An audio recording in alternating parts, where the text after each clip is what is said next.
Agradecemos este contacto y esta entrevista a Samuel Doria Medina, candidato a la presidencia por la Alianza Unidad. Samuel, ¿cómo está? Un gusto verlo, saludarlo y contento porque usted haya aceptado conversar con nosotros. Pero a ver, le digo una cosita a Samuel, no sé por qué, usted me dirá, nos costó sangre, sudor y lágrimas poder conversar hoy día con usted. Lo estábamos buscando desde hace, creo que meses, Samuel. Incluso la gente nos llamó acá, porque hablamos con Tuto, por ejemplo, y otros. Y la gente nos llamaba, oigan, pero invítenos a Samuel, ¿por qué no lo entrevistan al Samuel? Queremos escuchar a Samuel.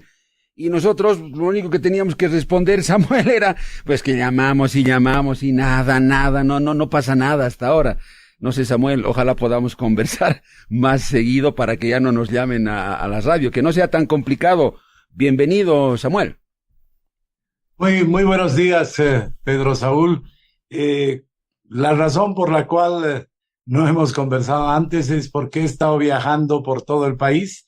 Seguramente he dado ya más de 3 vueltas a todos los 9 departamentos en estos 5 meses y algo de este año. Entonces, esa es la razón, no otra. Y también he viajado a la reunión que invitó Marcelo Claure en Boston, en Harvard, y he hecho una visita fugaz a los compatriotas en España. Entonces, tengo más millas que un piloto, creo, ya este año. Bien, Samuel, ojalá que lo podamos tener permanentemente en estos contactos un tanto más breves, Samuel, porque luego, de hecho, ya le anticipo, le hago extensiva la invitación al programa especial que está preparando Herbol. Por supuesto que le va a llegar una invitación formal, Samuel, para que lo tengamos en ese programa y ahí sí podamos hablar de manera más extensa y en detalle de otros temas. Le adelanto eso, Samuel. Le agradezco por este tiempo. Samuel, una pregunta que tiene un contexto histórico, no muy grato, pero a ver, se las voy a plantear. En función a cómo van las encuestas, o la última sobre todo que difundió una red televisiva, Unitel, Samuel, ¿usted se animaría a decir que ya puede ir a medir las cortinas del Palacio o no? ¿Sería excesivo que Samuel vaya y ya esté midiendo algunas cosas en el Palacio?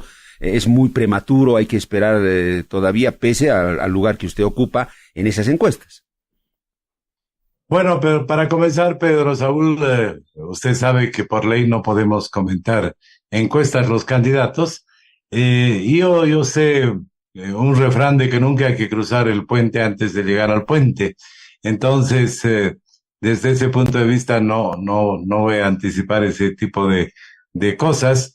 Pero sí, lo que yo siento es mucho apoyo en las calles, en los mercados, en todo el país, por una razón muy simple, porque la gente está cansada con la actual situación económica, siente que le están robando de su bolsillo con la corrupción, está muy preocupada por el alza permanente de los precios, mucha gente que tiene que hacer cola en la gasolina 6 horas, 10 horas.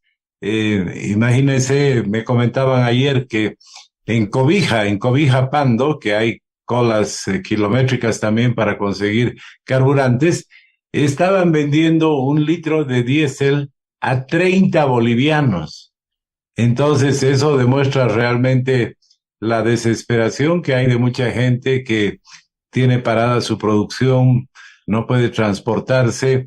Entonces, la razón por la cual yo tengo apoyo en todo el país es porque yo siempre he criticado en estos 20 años el modelo económico. Yo siempre dije que no iba a funcionar, que era un modelo que no funcionó en la ex Unión Soviética, en la Europa del Este, en Cuba, en Venezuela, y que por tanto íbamos a llegar a una crisis y lastimosamente estamos en esta crisis y yo creo que incluso todavía no hemos tocado fondo. En estos próximos 2 meses que faltan para las elecciones va a haber un deterioro aún mayor de la situación económica.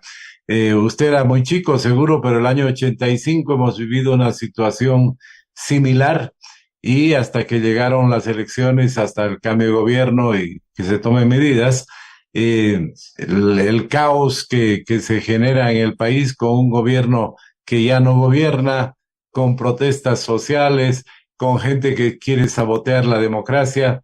Realmente tenemos un gobierno que pende de un hilo, pero creo que tenemos que tener la absoluta claridad para decir que la salida pacífica, democrática, la única salida son las elecciones, que los bolivianos emitan su voto el 17 de agosto, porque cualquier otra solución implica violencia, implica que la crisis económica se agudice más.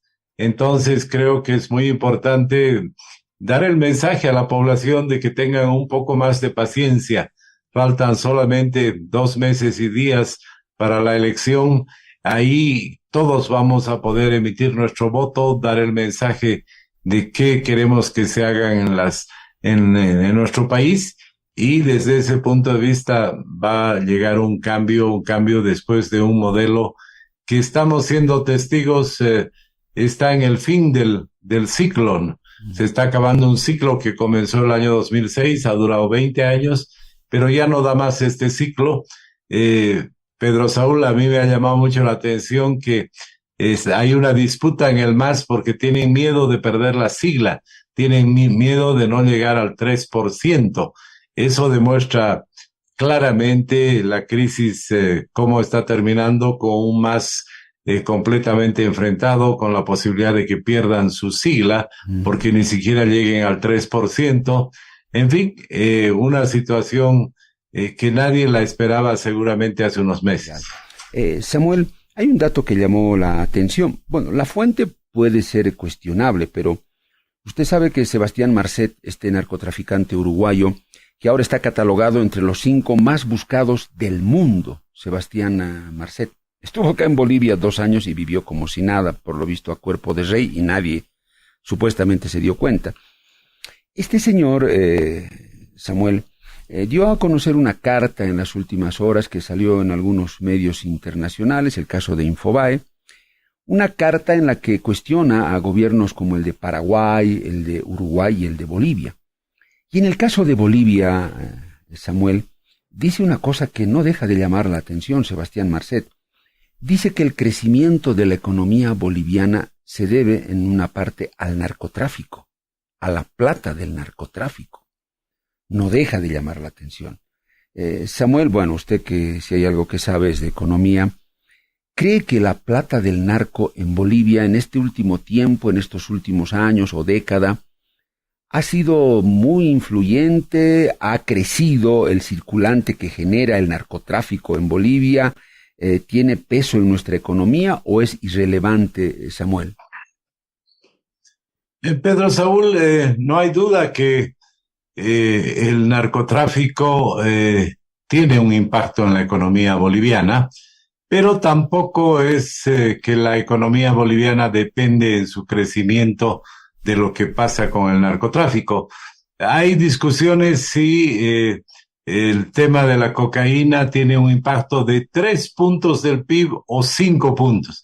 Supongamos que sean 5 puntos, 5 puntos serían cerca de 2.500 millones de dólares.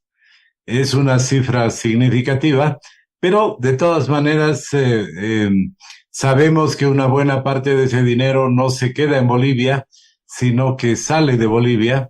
Entonces, estamos hablando de que hay un 95% que son otro tipo de actividades. Podrá uno sumarle el contrabando, podrá sumarle otras actividades ilícitas que conforman esa economía ilegal. Pero no hay que confundir la economía ilegal con la economía informal, ¿no? Que son dos cosas completamente distintas. Entonces, desde ese punto de vista, yo creo que sí hay un impacto económico, pero no es significativo como para determinar el crecimiento de nuestra economía.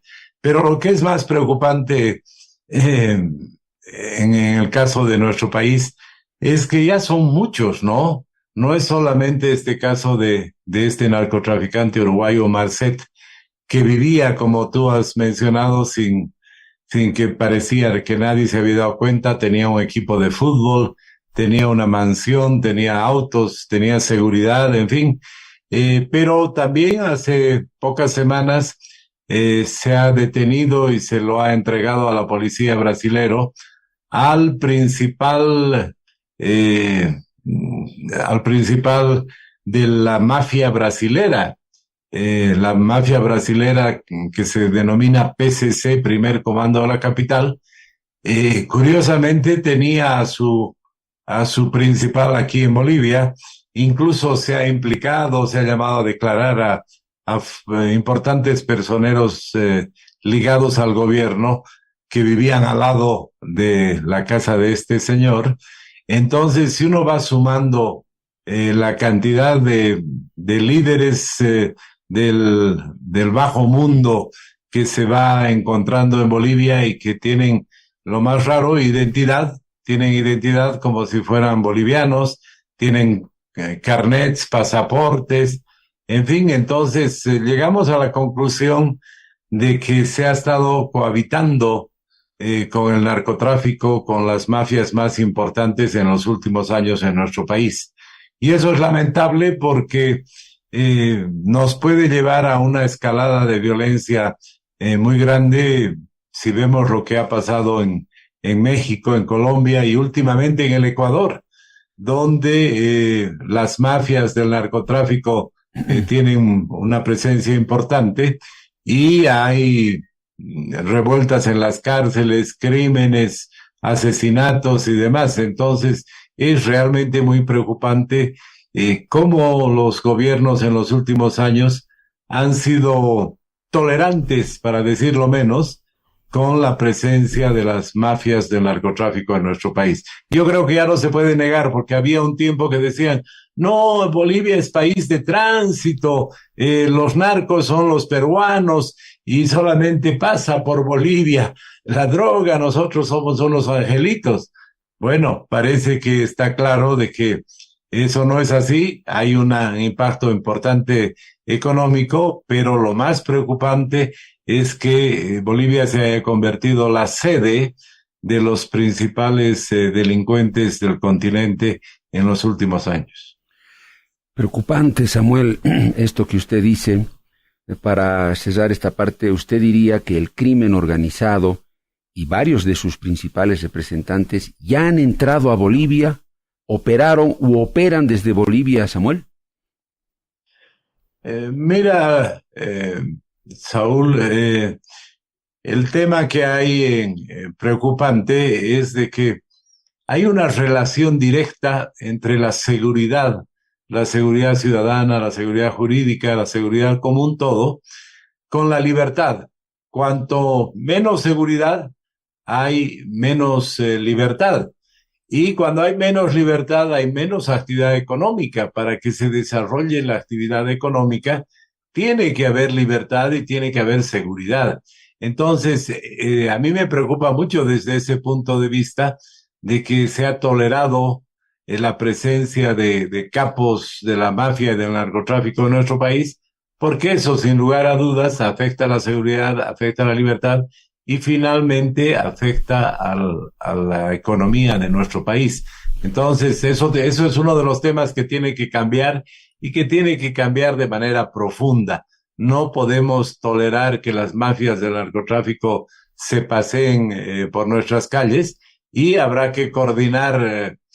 Actualmente se sabe que hay una buena presencia de la Policía Federal Brasilera, pero tendremos que coordinar con diversas policías del mundo para evitar que eso siga sucediendo. Ya no es solamente un tema que tiene que ver con un país, el narcotráfico y toda la delincuencia se ha vuelto global, se ha vuelto internacional, manejan las últimas herramientas digitales.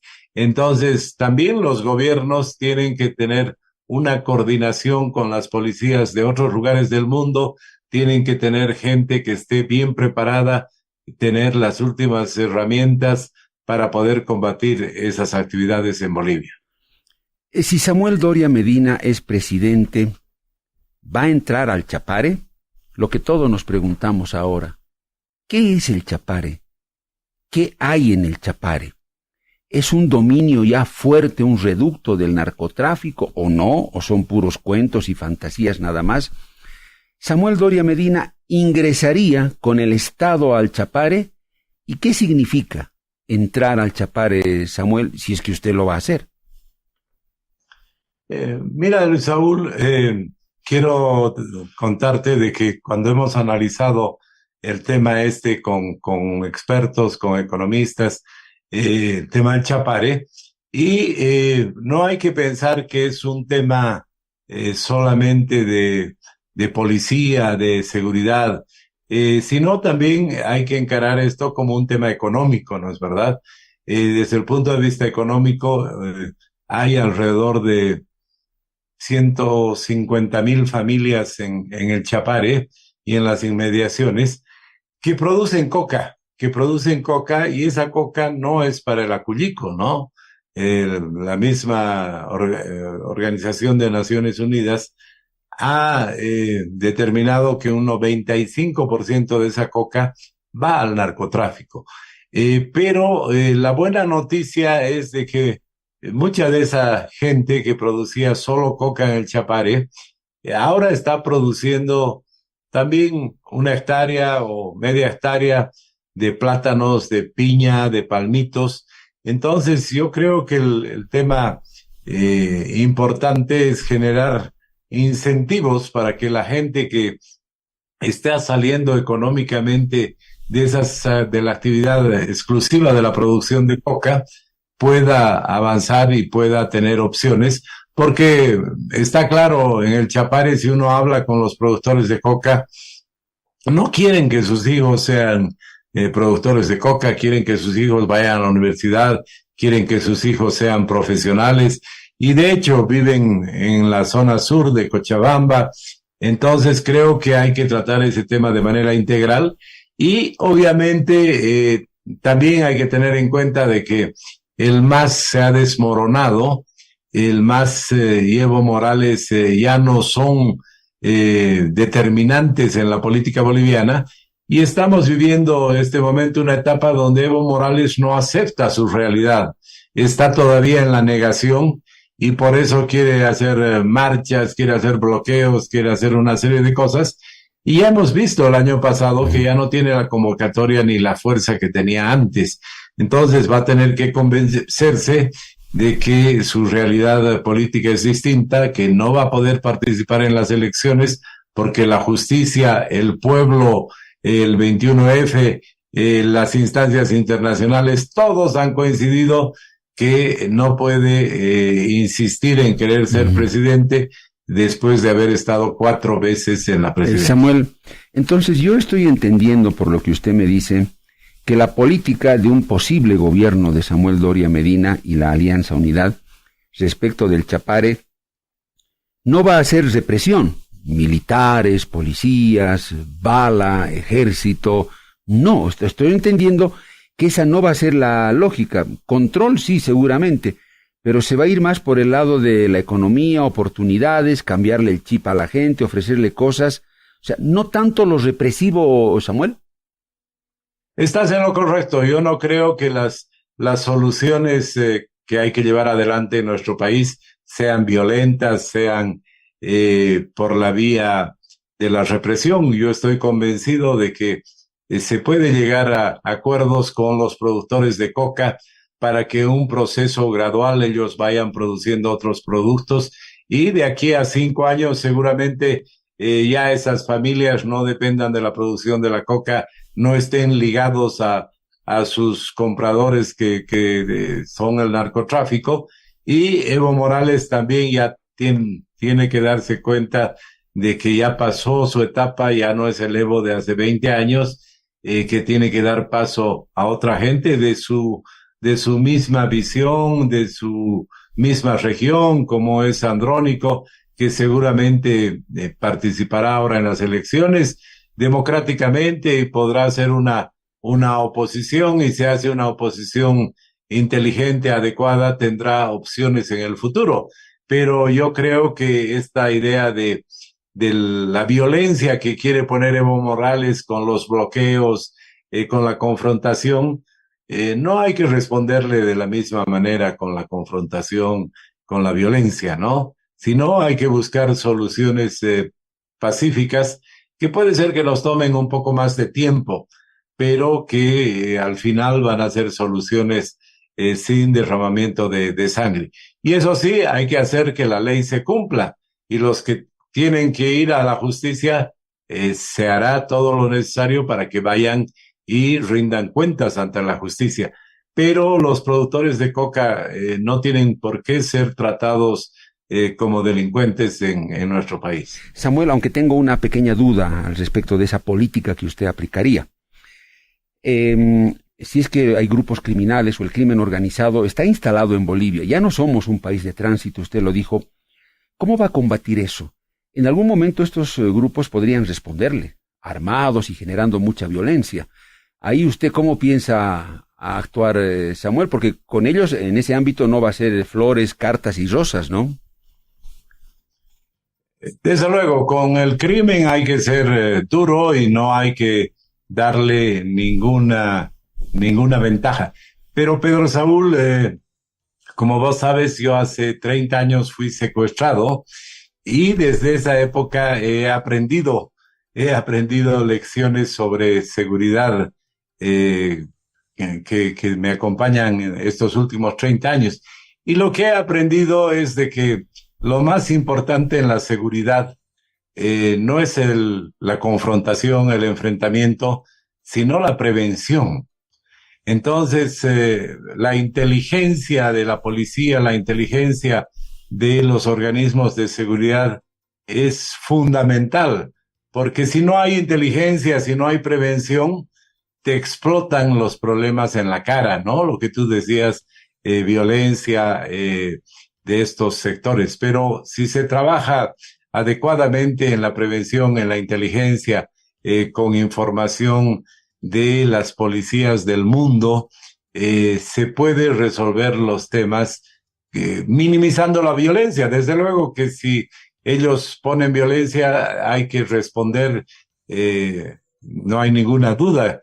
Ante el crimen no se puede bajar la guardia, no se puede otra cosa que responder en la misma proporción, ¿no es verdad? Bien. Pero te reitero, yo he aprendido y cualquier experto en seguridad te va a decir de que lo más importante es la prevención, la inteligencia, y si eso se trabaja bien, se puede minimizar la violencia. Entonces, desde ese punto de vista, pensar también que hay que ir a enfrentarse, no, hay que agarrarlos con la guardia baja, hay que agarrarlos cuando no esperan a esos delincuentes y entregarlos a los países a los que pertenecen, donde tienen cuentas pendientes con la justicia. Y si cometen delitos en Bolivia, directo a Chonchocoro, ¿no es verdad? No hay duda de eso, pero una cosa distinta es el crimen organizado, los que matan, los que los que van contra los derechos humanos de las personas, de los productores de coca de nuestro país. Bien, Samuel, ojalá que sí pueda funcionar eso. Bases militares, la instalación o la necesidad de instalar bases militares extranjeras en Bolivia, ya sea de Estados Unidos, Europa o la que fuera. Eso nunca más, como se ha dicho, Bolivia no necesita tener instalada una base militar extranjera para combatir el crimen o el narcotráfico, ¿o lo pensaría, Samuel, si usted fuera gobierno? Bueno, yo creo que ya ha pasado esa etapa, ¿no? Había una época en los años 70, 80, donde Estados Unidos consideraba de que era fundamental para demostrar su hegemonía, tener bases militares en diversos lugares, que tal vez ni siquiera eran estratégicos, ¿no es verdad? Pero está claro de que lo que necesitamos en nuestro país es prevención, es inteligencia, para evitar que nos volvamos la sede preferida del crimen internacional. Samuel, Manfred Reyes Villa en las últimas horas dijo, si yo fuera gobierno, Evo Morales ya estaría preso. ¿Comparte ese criterio? Si Samuel Doria Medina fuera gobierno, Evo Morales estaría investigado, procesado o tal vez ya preso. Mira, yo no voy a judicializar la política como como han hecho en estos 20 años, pero obviamente hay acusaciones contra Evo Morales en la justicia, no solamente en Bolivia, también en la Argentina, pero además la acusación es muy grave porque se lo acusa de haber abusado a las personas tal vez más vulnerables de nuestra ciudad o de nuestro país, como son las niñas campesinas, ¿no? Entonces, él tiene que rendir cuentas ante la justicia. Creo que es fundamental de que está claro que la justicia ha recibido denuncias, ha procesado esas denuncias, le ha pedido que vaya a declarar, él ha ignorado ese tipo de instrucciones de la justicia y por lo tanto la justicia ha determinado su detención preventiva. Entonces eso se tiene que cumplir. Creo que está claro de que habrá que ver también el método más adecuado para no generar derramamiento de sangre, pero más temprano que tarde la justicia tiene que funcionar. Es decir, la orden de aprehensión a Evo debe cumplirse, con o sin Samuel en su gobierno, pero debe cumplirse, eso entiendo. Sí, eso es lo que ha determinado la justicia. Samuel, para terminar, se ha convocado, Manfred Reyes Villa convoca a una reunión, no sé si de unidad o para encarar este momento difícil que atraviesa el país de mucha tensión, de amenaza a la elección. Él convoca, dice, a una reunión en Cochabamba. No sé si usted va a asistir a esa reunión en Cochabamba. ¿Hay algún margen mínimo de posibilidad de reunificar a la oposición? ¿Pero asistirá Samuel este fin de semana o no lo ve necesario, importante? Pedro Saúl ya ha dado una posición muy clara. Yo voy a asistir a todas las instancias posibles para lograr unidad, para además resguardar nuestra democracia, para que lleguemos a las elecciones del 17 de agosto y sean los bolivianos con su voto los que decidan el futuro de nuestro país. He conocido la invitación de Manfred Reyes Villa, pero también he recibido información esta mañana de que el Tribunal Supremo Electoral estaría convocando en las próximas horas a una reunión donde asistirían todos los candidatos y además las cabezas de los distintos poderes del país. Entonces, si eso sucede, y tengo entendido que esa reunión sería el lunes o martes en Santa Cruz, donde está sesionando el Tribunal Supremo Electoral, si eso se da, seguramente se priorizará esa otra reunión. Pero yo, de todas maneras, hasta mediodía esperemos que esté clara la información y si no se da esa convocatoria, voy a estar el domingo en Cochabamba para ver cómo podemos avanzar en la unidad junto a Manfred Reyes Villa y a todos los otros que participen en esa reunión. Samuel, ¿es extraoficial el dato que usted tiene en sentido de que el Tribunal Electoral convocaría? Es eso, es una cumbre a líderes políticos y órganos del Estado. Le han pasado el dato, no es todavía algo oficial que usted tiene, pero sí le han comunicado eso.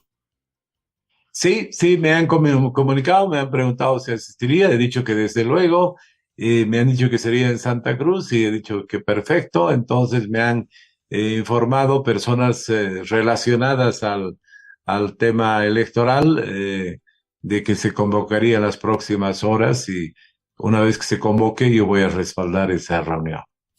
Samuel, le agradezco. Tiempo cumplido, palabra empeñada, palabra comprometida. Hasta acá llega la entrevista. Esperamos conversar un poco más seguido en estos días, así más ágil con usted, Samuel, porque hay que hablar educación, hay que hablar salud, más de economía. Puede estar seguro que la mañana en directo de Herbol lo va a buscar y va a tratar de concertar más citas. Un gusto, Samuel, y le agradezco por su tiempo. Gracias a usted, Pedro Saúl, y estoy a su disposición.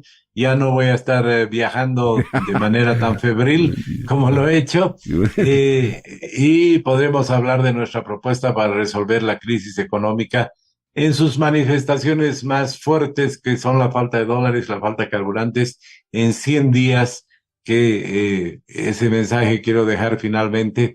Falta poco, tenga esperanza, ya se acaba este gobierno, este ciclo, y cuando lleguemos al gobierno vamos a empezar a resolver los problemas que tenemos y en 100 días ya no habrá falta de dólares ni falta de gasolina. Le tomo la palabra, Samuel, le tomo la palabra. No dude que vamos a volver a concertar una cita con usted para hablar, seguir hablando de estas cosas. Es mucho lo que hay que hablar.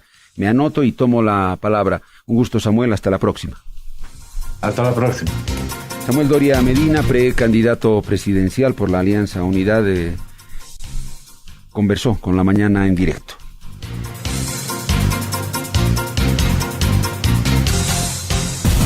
El Ánfora. Rumbo a las elecciones generales.